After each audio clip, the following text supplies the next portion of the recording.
Hey everybody, it's Dr. Eric Balcavage. We're back for another edition of Thyroid Thursday, and today we're talking about how to determine if you need to increase your thyroid medication. I get a lot of questions on discovery calls and from my patients, how do we know when we should increase thyroid medication?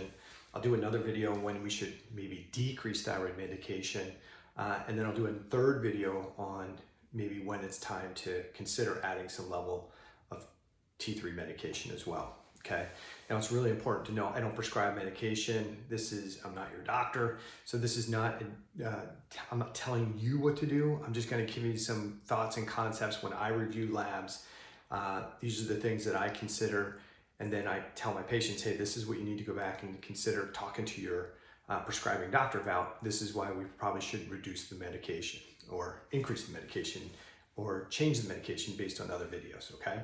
So, the scenario typically goes like this. Somebody gets diagnosed with hypothyroidism.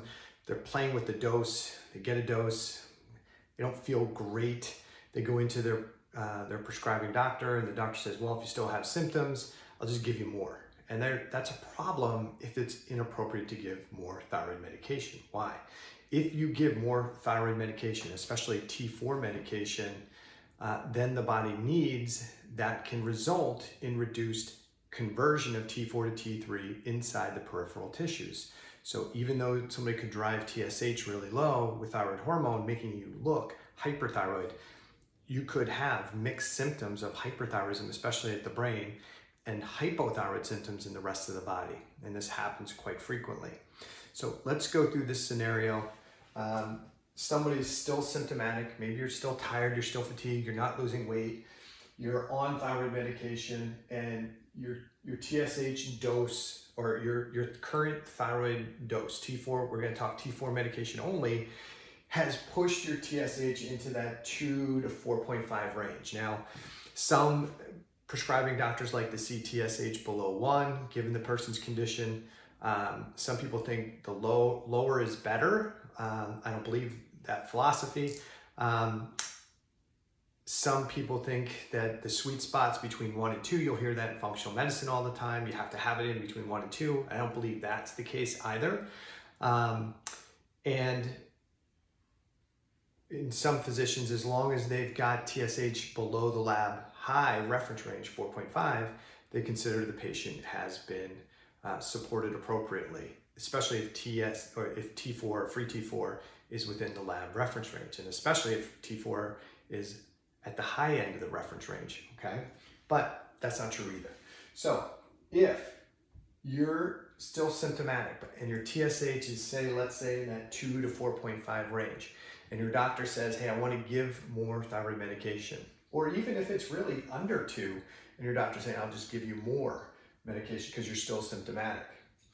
If your total T4 is functionally low or lab low, if your free T4 is functionally low or lab low, or at the low end of that lab reference range, that might be an indication that you just don't have enough thyroid hormone replacement. If your total T3 is low and your free T3 is low, whether you're using the lab reference range or the functional range, this might be another scenario. And if a reverse T3 is low, these things would all lead me to believe that somebody still needs more thyroid replacement therapy. There's just not enough in the bloodstream yet. But here's the marker I really spend more time paying attention to, and that's the free T3 to free T4 ratio. If this ratio is greater than 0.34, that means the cells are rapidly converting T4 to T3. Even if total and free T3 is low, the cells are trying to rapidly convert what T4 is available to T3, and this would be a good scenario or a good indication that somebody needs more thyroid replacement therapy. In this situation, I would say yes, it's appropriate for now maybe to have somebody take a higher dose of T4 medication. But if somebody was still symptomatic, their TSH is within that lab reference range, 0.45 to 4.5, and especially if it's hanging in that 2 to 4.5 range where somebody says it should really be lower, should you get more T4 medication? Well, if your total T4 is normal or elevated, if free T4 is normal or elevated, if total T3 is low, normal, or low, free T3 is low, normal, or low, and reverse T3 is high, normal, or elevated, then we need to hit the pause button. There's a good chance that this is not a case of not having enough T4 in the system. There's a good chance here that there's that cell stress inflammatory process going on that I talk about that's causing tissue hypothyroidism, and more thyroid hormone wouldn't be beneficial in this situation and probably be more problematic. If the free T3 to free T4 ratio is less than 0.2 with plenty of T4 in the system, this is a good indication that more thyroid medication, T4 medication in this scenario, is not going to be beneficial.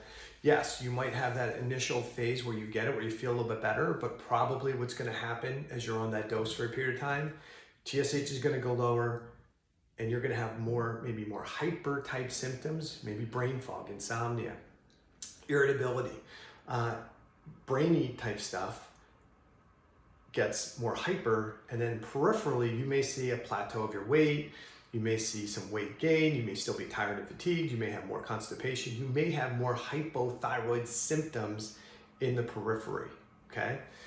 So why might you not want to do it in this situation? In this situation, there is plenty of T4 available to get into the cells and be converted to T3 if the cells wanted it, okay? But the cells don't want it, or they would be increasing that conversion of free T3 to free T4, and this number would be normal or elevated. There's potentially more deactivation of thyroid hormone going on to the reverse T3. So this would be a situation where I would advise against increasing T4 to T3 conversion or decrease. This is where I would be opposed to somebody increasing their T4 medication. I'd also be opposed to somebody taking T3 medication in this situation as well. So I'm not your doc. I'm not telling you what to do. I'm just explaining how I look at thyroid panels. And I never look at a thyroid panel all by itself. I look at the signs and symptoms. I look at the rest of the blood work, look at lipids, look at blood sugar regulation for indicators that there's this excessive cell stress, cell danger physiology going on that's driving the cells to not convert T4 to T3, not because they can't do it, because it's an adaptive response. They're trying to slow down their metabolism. So in this situation, what would we do? We would try and identify what's causing somebody's excessive cell stress and address that. And then as we monitor their labs, what we're likely going to see is we're probably going to see their conversion go up and their symptoms improve, okay? If these values, the total T4, free T4 were actually lab high, even though TSH is kind of the higher end of the range, we have to then ask the question, why would TSH still potentially be elevated, even though there's plenty of T4 and free T4 in the bloodstream, right? There's plenty there. Why is TSH still high? And part of that is the cells still having insufficient T3, sending signals to the brain to keep TSH elevated because there's low T3, free T3 in circulation, low T3 and free T3 at the tissue level. So the brain is still getting some signals that there's insufficient T3 in circulation. And by sustaining TSH, that can still try and stimulate the thyroid gland to make more T3 because the peripheral tissues aren't doing a great job converting it.